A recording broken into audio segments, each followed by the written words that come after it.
Halo semuanya, balik lagi, sehat terus dan lancar juga kegiatannya. Teman-teman, pasti sudah tidak aneh lagi ya. Apa-apa yang terjadi di dunia perpolitikan, yang salah adalah Pak Jokowi. Bahkan Pak Jokowi sendiri menyatakan hal tersebut. Dikit-dikit yang disalahin Pak Jokowi, dikit-dikit yang disalahin Pak Jokowi, seperti itu.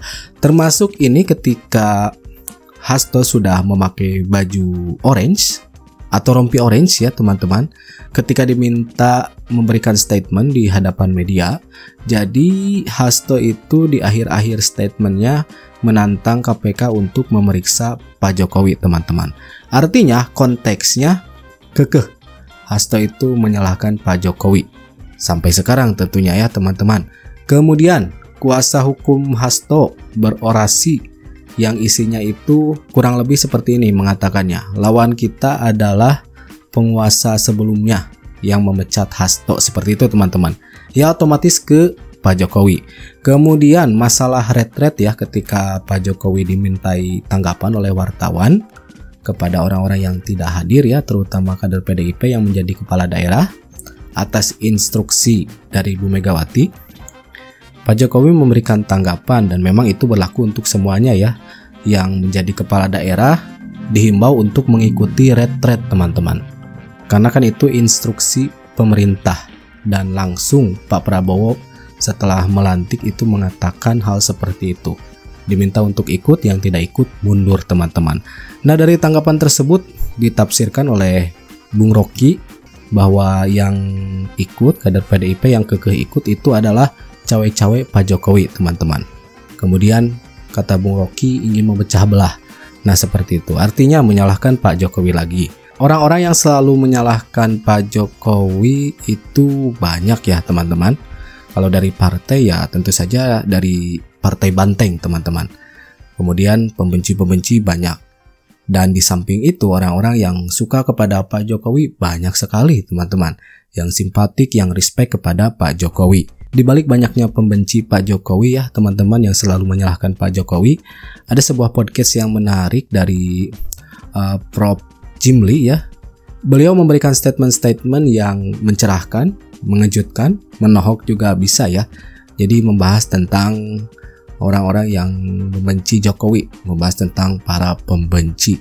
Jadi memang ini digadang-gadang sebagai jawaban kepada orang-orang yang selalu membenci Pak Jokowi teman-teman. Nah, untuk lebih jelasnya kita langsung saja lihat videonya. Sehingga saya tidak pernah menyesal. Saya akan terus berjuang dengan api semangat yang menyala-nyala. Semoga ini menjadi momentum bagi Komisi Pemberantasan Korupsi untuk menegakkan hukum tanpa kecuali, termasuk memeriksa keluarga Pak Jokowi. Terima kasih. Ya artinya kekeh ya menyalahkan Pak Jokowi teman-teman, menantang KPK untuk memeriksa keluarga Pak Jokowi. Lawan kita ini bukan negara, tetapi orang yang pernah berkuasa. Ya. Adili Jokowi! Dan Nah itu teman-teman. oleh Mas Hasto bersama partai, bersama pimpinan partai, itu lawan kita. Dan kita mulai menganggap bahwa apakah Jokowi hendak memecah belah PDIP dengan meminta kader-kadernya untuk kader-kader PDIP untuk tidak patuh pada Ibu Mega. Jadi pergi aja ke Magelang tuh, nggak usah penuhi surat perintah dari Ketua Umum PDIP. Jadi terlihat bahwa cewek-cewek Jokowi akhirnya terbaca. Pasti kita tahu itu urusan pemerintah karena undangan dari Presiden. Tetapi kehadiran kembali Jokowi di dalam kasus ini atau intervensi Jokowi itu menunjukkan bahwa dia ingin memecah belah PDIP. Jadi ada biarin aja Pak. Itu dulu aja Obama tuh kampanye untuk Hillary. Itu cawe-cawe banget itu. Tapi kalah dia bilang. Ya kan? Kan Bapak kan gak ikut kampanye kemarin. Oh cawe-cawe itu. Cawe-cawe itu ya bagi orang yang tidak suka. Bagi yang suka, bagi yang pendukung nggak ada masalah, bagi yang pembenci masalah serius. Tapi sebenarnya itu, nah, ada dua pertanyaan nih Prof untuk Prof Jimli. Anda cukup setuju apa nggak setuju kalau memang sebenarnya persepsi orang sampai sekarang merasa bahwa Pak Jokowi masih cawe-cawe itu, Prof? Dan yang kedua, kalaupun iya, apakah secara ketatanegaraan dan secara political ethics itu juga menyalahi etika politik? Gitu? Gimana nih? Kalau Tanggapannya? menurut saya ya, Pak Jokowi itu ngapain selama 5 tahun ini, pasti dianggap akan memperkuat Wapres. Karena ada Wapres di situ. Maka makin populer dia, ya kan? Politik gorong-gorongnya misalnya gitu, itu akan dikaitkan dengan Gibran. Itu juga Gibran kan, dia bikin lapor Wapres itu. Ya, lapor Mas Wapres. Ya kan? Karena masih banyak orang yang belum yang tidak suka gitu. Ya, sebagian karena memang bukan pemilih, tapi sebagian karena kesel gara-gara ya itu tadi yang putusan MK itu, ya kan? Nah, dianggap ini kolusi, nepotisme dan sebagainya. Pak Harto 32 tahun baru di ujung kelihatan ada KKN-nya. Ya kan? Oh, ini baru 10 tahun, cepet banget gitu. Jadi pokoknya banyak sekali yang marah dan benci. Pembenci ini nggak akan berhenti. Oke. Akan marah terus. Cuma diam aja dibilang cawe-cawe lah. Ya, ada sunnatullah. Hukum alam. Hukum alam. Bahasa agamanya sunnatullah. Ya, hukum Tuhan nih. Jadi semakin banyak pembenci, itu akan muncul semakin banyak pemuja. Dan boleh jadi sama banyak. Itu sama banyak antara iblis, setan, sama malaikat itu. Makin banyak iblisnya, makin banyak malaikatnya. Karena begini, malaikatnya jadi banyak, karena tiba-tiba di medsos itu ya, kayak misalnya di YouTube, itu bermunculan anak-anak muda, ada ibu-ibu, ada cewek-cewek cantik-cantik gitu. Kayaknya enggak pemain baru. Saya kok nggak yakin bahwa itu diorganisir. Itu alamiah aja. Membela Jokowi bukan main. Nah, yang membenci juga sama kerasnya. Yang membenci itu makin banyak, makin emosional. Yang ini juga makin banyak, makin emosional, makin banyak. Karena itu sunatullah. Sunatullah. Sudah hukum alam ya, disebut sunatullah oleh Prof. Jimli. Makin ramai menjadi objek pembicaraan, makin populer. Meskipun itu negatif tone-nya. Ada popularitas negatif, ada popularitas positif. Oke. Menurut penelitian, di beberapa penelitian termasuk misalnya di Jawa Barat, ada penelitian. Jarak antara elektabilitas dengan likabilitas itu dikit. Jadi ada orang sangat terkenal, tapi jahat. Satunya lagi, ada orang baik sekali, tapi tidak terkenal. Ya. Kan yang dipilih orang pas pilkada, yang jahat ini. Karena dia terkenal. Gitu loh. Oke? Iya. Kenapa? Meskipun image-nya buruk, Prof. Image-nya sangat buruk, tapi macam-macam variasi di masyarakat itu. Ya masyarakat masih tradisional. Sebagian melihat, ini penjahat ini, gawat ini. Tapi ya siapa tahu kalau sudah jadi kepala daerah, mungkin dia sudah tahu tidak apa-apa. Oh, ada juga. Itu satu. Ya kan? Iya. Ada lagi. Oh iya, dia kan jahat tuh dibilang itu. Kalau di sini, ini kepemimpinan ya kita pilih. Jadi itu kompleksitas itu. Iya. Jadi yang nomor 1 itu terkenal.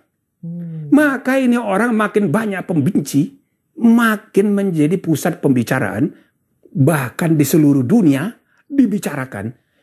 Ya itu plus minusnya, ya kan, dalam politik yang penting terkenal dulu. Karena terkenal itu mahal. Iya. Oke. Nah jadi ini harus jadi bahan evaluasi bagi para pembenci ataupun pemuja. Betul. Anda kalau mau itu udah nggak usah dibicarakan lagi. Dia kan sudah mantan. Fokuskan perhatian pada kebijakan pemerintah, jangan pada orang. Jangan pada orangnya, jangan Gibrannya. Gibran itu jangan dilihat sebagai orang, tapi dia wapres, institusi. Jadi kita bicara ide, kebijakan. Jangan mengenai orang lagi. Emosi tidak keruan gitu loh. Sebab makin banyak pembenci, pemuja ini bermunculan dari mana-mana. Makin banyak. Baik yang diorganisir maupun yang tidak. Saya rasa yang tidak diorganisir lebih banyak. Gitu loh. Jadi kalau dianggap kita mau kritik Jokowi habis-habisan, kemudian kok Jokowi makin terkenal gitu. Kalau belusukan makin ramai. Itu juga bisa menimbulkan frustasi. Makin marah. Ya, nggak tahu, tapi ini memang harus dikendalikan. Sebab makin tidak terkendali nanti emosional berlebihan bisa membunuh orang. Iya. Tapi kalau soal cawe-cawe tadi Prof, dianggap Pak Jokowi masih karena in charge dari cawe-cawe. Kultur politik kita masih feodal. Yang kedua, institusi politik kita belum kuat. Oke. Itu sebabnya kita tidak bisa membandingkan dengan Amerika. Seperti tadi saya bilang, Obama itu berkampanye tapi kalah. Cawe-cawe. Joe Biden berkampanye untuk Kamala tapi kalah. Kenapa? Institusi politiknya kuat, budaya feodalnya sudah nggak ada lagi. Sudah egaliter. Nah di Indonesia, institusi politik belum kuat. Feodalisme masih sangat merajalela. Jadi kalau seorang presiden batuk aja, ikut batuk semua kepala desa. Tanpa disuruh. Makanya ada partai coklat segala macam. Ini kan persepsi. Tapi ya kan otomatis saja petugas di lapangan itu lihat, batuk, berarti marah. Karena feodal. Jadi seorang presiden Republik Indonesia tahun sekarang memang sebaiknya ya nggak usah lagi ikut-ikutan. Dia nggak usah ikut aja karena ini anak jadi wapres. Ya kan? Orang udah tahu sendiri, pasti dia dukung. Nah makanya Jokowi kan nggak ikut kampanye kemarin.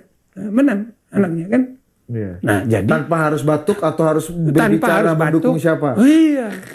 Itu contohnya. Iya. Juga ya itu dia. Makin banyak pembenci, makin masyarakat pembelah, otomatis yang sebelah sini makin mendekat. Prof, ini kesimpulan cawe-cawe itu kan juga bisa disimpulkan orang kalau presidennya yang menjadi objek percawe-cawean ini, Presiden Prabowo, itu kan juga membuka diri. Nah, kalau Prof Jimli melihatnya gimana relasi antara dia Pak Jokowi dan Pak Prabowo dalam konteks Pak Prabowo jadi objek cawe-cawenya Pak Jokowi seperti tuduhan orang-orang gitu. Prabowo itu punya kepentingan lain. Ya kan, maka perspektif berpikirnya dia mau merangkul semua.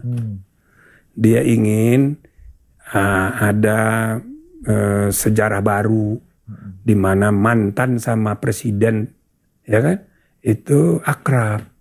Ya kan? Nah itu dia teman-teman podcastnya ya. Jadi Prof Jimli mengatakan bahwa Pak Prabowo itu ingin merangkul supaya ada kesinambungan ya, akrab satu sama lain, presiden sekarang dengan presiden-presiden sebelumnya. Nah seperti itulah ya. Ini bisa menjadi pencerahan untuk teman-teman ya, penjelasan-penjelasan dari Prof Jimli terhadap pembenci ya, dan menjelaskan bagaimana hukum alam berlaku. Di mana ada banyaknya pembenci, banyaknya juga pemujanya teman-teman. Dijelaskan oleh Prof Jimli. Nah itu dia teman-teman videonya. Terima kasih sudah nonton sama-sama. Nanti kita jumpa lagi di video-video selanjutnya. And that's it. Catch you later.